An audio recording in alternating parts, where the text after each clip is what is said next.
Hey guys, welcome back to the channel. Today's Down and Dirty is going to be short and sweet, and for a lot of experienced operators you're going to go, yeah, duh, I've seen guys do this, I do this all the time. But for new operators, this is kind of a nifty little trick.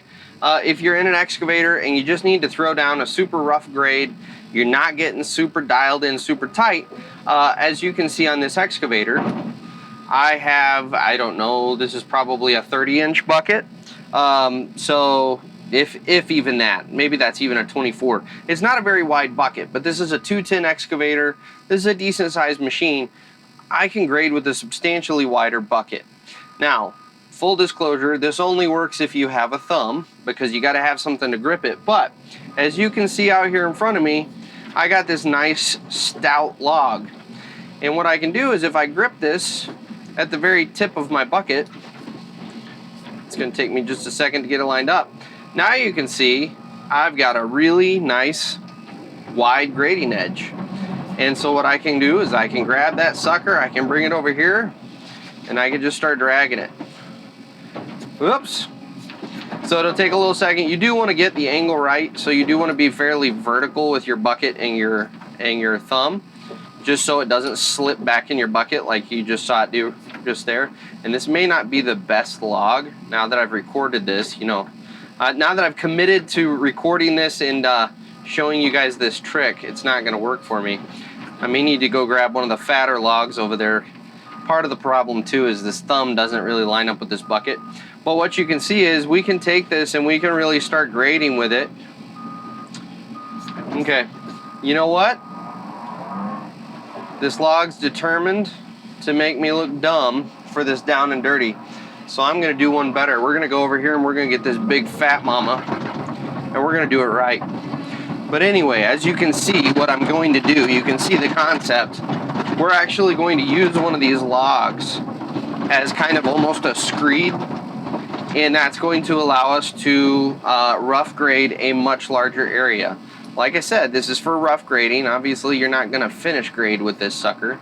But where this works really well is if you're on a site where you've got big metal I-beams. Those work really, really well for doing this because they're nice and stiff. That's what she said. Sorry guys, I'm a child at heart. They're nice and rigid and you don't have to worry about them flexing too bad. You will notice with these logs, we do want to make sure we get a pretty stout log because we are putting a lot of strain on it as we grade here.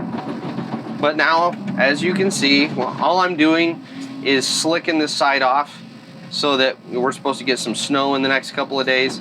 All we're doing is slicking this off so that that snow isn't going to get down in there and really make a mess of our site. And this thumb just really has a hard time gripping these logs. It is not set up for this bucket, and so the teeth don't actually mesh with the bucket itself. But as you can see, we can come through here and we can very quickly slick this side off. Under normal conditions, when I'm not trying to record a video and everything goes to shit on me, normally you can do this with no problem, but today we're gonna have issues. But anyway, that's the quick tip. even though I'm doing a terrible job of demonstrating it, feel free to think outside the box. When you're in a situation like this, I always tell you guys on the channel, think outside the box. We've got a log here, or an I-beam, or whatever you can find that's gonna handle the power you're putting towards it. Use that and actually use it as a screed so that you can grade much faster in rough grading conditions. So that's all I've got for today. Like I said, it's a short and sweet one today. Nothing really over the top, and many of you guys probably already know about this trick and use this trick. But for new guys in the industry, I know the first time I saw one of the operators doing this, I was like, wow, that is a really, really good idea. And so I figured I would pass on the little tip. So with that being said, you guys enjoy your day, and we'll catch you on the next one.